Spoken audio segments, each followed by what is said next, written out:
Leslie Cornwell, certified nurse midwife with Midwifery Business Consultation and Empowering Midwifery Education. I'm sitting right now in our brand new birth center. I don't look as beautiful as I usually do. When you open a birth center and have everything going on, the place looks beautiful, and then you just keep yourself together in the backdrop. So be patient with me, but I wanted everybody to get updates from Amanda Wylie. She runs an amazing bookkeeping service, Abundant Life Bookkeeping. She's my number one go-to when people have bookkeeping questions, services. I know she's working with getting some great accounting resources together and scaling up her practice. So Amanda and I have known each other for years, and she has by far the highest caliber bookkeeping service for midwives and birth centers. Thank you, Leslie, for having me on.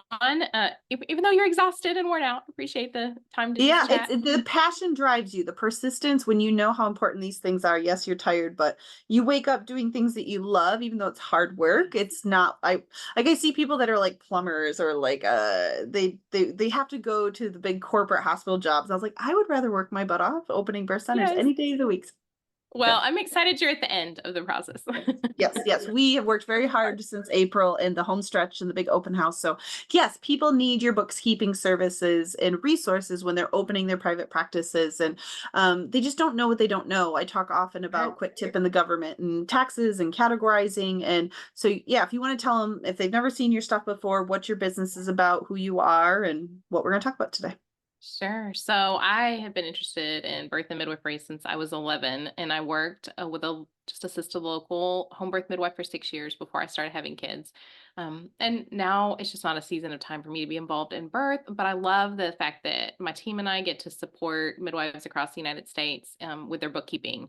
Really, we want midwives to have sustainable businesses, and part of that is having clear books so that you know how much you're really making, how much you're really spending, and that you're not paying taxes on more than you should, and that sort of thing. So anyway, so we love serving midwives and have been doing that for a couple of years now. Perfect. And then I know one of the things you wanted to talk about was kind of what are some common things you're seeing, whether someone tries to do their books themselves or if they've done their bookkeeping services with someone else. And I know you and I, we get frustrated. We tend to be more reactive when we'd like to be much more proactive for midwives. We're putting out fires versus stopping the fires from happening. So I think you wanted to give some examples and things that maybe it'll kind of ping to the midwives like, I didn't think about that. Yeah. Yeah. So one of the things is I know midwives go into business to serve their clients, their customers, their patients, their the families that trust them, and they just pour all of their time and their energy into that. And then bookkeeping seems like it should be easy, and so maybe they wait until the end of the year, and then it's hard to remember what expenses were. So one of the things that I just feel like is really important, and we encourage midwives to do, is to set up a bookkeeping system from the get go. There's a lot of different softwares. We specialize in QuickBooks Online, and unfortunately, there's going to be a learning curve to whatever software that you're using. But the benefit is that at the end of the year, come tax time, you're not scrambling, trying to make sure that you are accounting for all of the income It and all just of the takes so much expenses. longer. Like, yeah, it's Yes. kind of like real-time charting versus you wait a couple days because you're tired. And like, it's the same concept because you're like, what was that from on this date? My husband does it all the time. If we get into 3 months behind versus even just 30 days, like, what did you buy this for on this day? And then I got to dig and then I got to look at my calendar. I got to figure it out versus you just do it Yes. that day and you know, yeah. Sure, sure. That day is really the best. I know we reach out to our clients once a month with questions that are not obvious to us about what that expense was. And honestly, sometimes I can't remember what I spent money on yesterday and I have to go look. Yeah. So even at least every month, hopefully you can at least put your hand on the receipt, or you can look back in your calendar and maybe Yeah. jog your memory a little bit better. But so important. So one of the things though that just come across lately is people don't know how to read their financial statements. And I understand that because, again, they didn't go into business for that. But if you are not sure how to read it, and let's just talk about the balance sheet for a minute. Mm-hmm. So often I'll look at a balance sheet and I'll see maybe the main checking account that our client is using, but maybe there's some other accounts too. And they didn't realize that sometimes if they set up payments through QuickBooks and they're accepting some payments that way, if they don't tell QuickBooks where to connect that payment to when it's received, then QuickBooks just creates its own account. Yeah. And so suddenly you look like you have 3 or 4 different Lots of accounts. money. And then you're like, I don't want to pay taxes. I don't have any. And you're like, well, you didn't like put it in the right place. Yeah. Exactly. And the problem with that is that, for instance, the QuickBooks account that QuickBooks thinks it's been depositing the payments into, and then when they actually come into your bank account, you're depositing them. So all of a sudden in your books, you have duplicate income, and you're Mhm. paying more in taxes than you Yeah. were planning to and want to and should. Yeah. Yeah. So make sure uh y- you don't have to um yeah, if you don't understand something, make sure that you're asking questions or find someone that will answer those questions for you. If your tax Yeah. preparer doesn't want to take the time to do that, make sure you find someone who can help you understand, like, why are there accounts on here that aren't my bank accounts?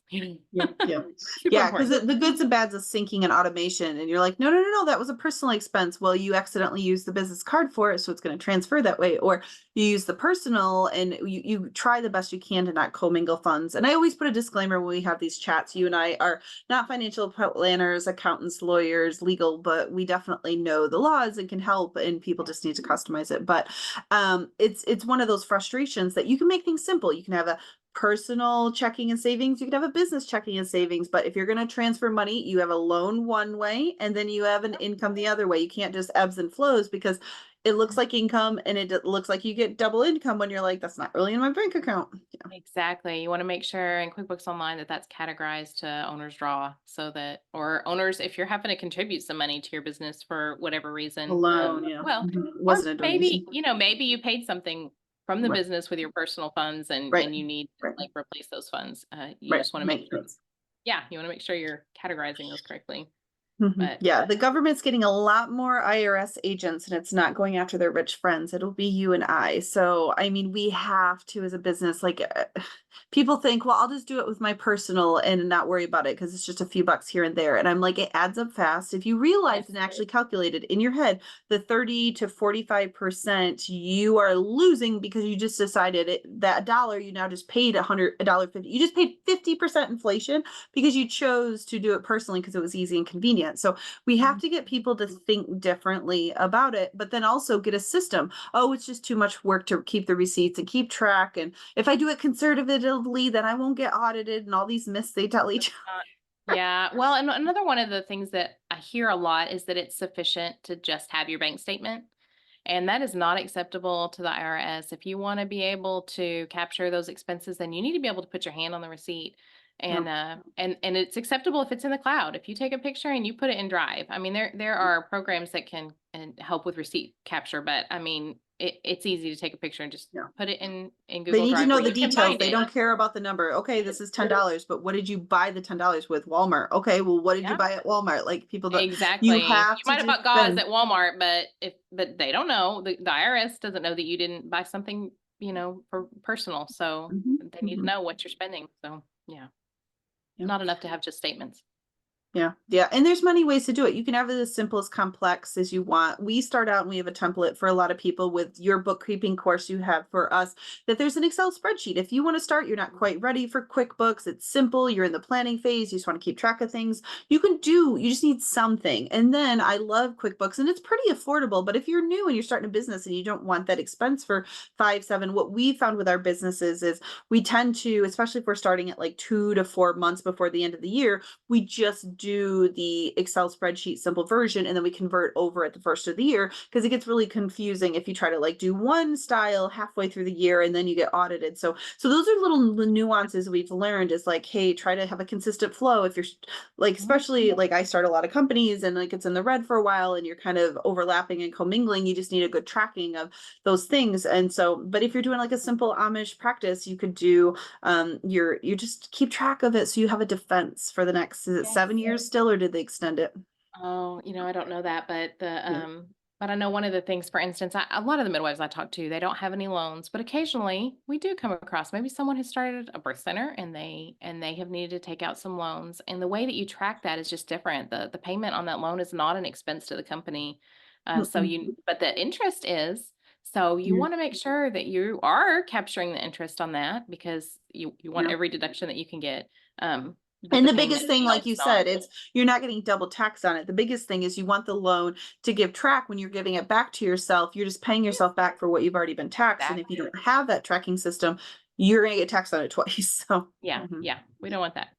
So yeah, so I think those are definitely things. I mean, people, when we do business startups, especially with people coming to me for consulting work, they already know I'm like, you need a marketer, you need a biller, you need a lawyer, you need an accountant, you need a bookkeeper. These are your mastermind business key people. Like, I don't care how tiny or small you are. If you want to outsource it to your brother or someone that is knowing what they're doing for a little while, that's okay. But they still, some capacity, have to be on your team. It's a lot to expect out of you to learn and keep up with. And you don't Mhm. want cracks in your business foundation, truly, because you got too busy being a midwife. And those receipts just go higher and higher, and then they get water spilled on them and they get water damage and you can't read them anymore. Like, it's not worth it. The government is not someone you don't want to be able to defend yourself against. So, Exactly, yeah. exactly. Um, Mhm. yeah, so one of the free programs is Wave also. It's not one that I personally used, but I mean, we're talking about Getting started, I yeah, an mean, Excel a spreadsheet or spreadsheet a works for some free, people. yeah, The start. benefit of some, of a program online is just to be able to connect it to your bank account. So those Yep, transactions yep, are you pulled in can sync and it. you can Mhm. categorize them. Maybe it saves a little bit of possible human error and manual entry.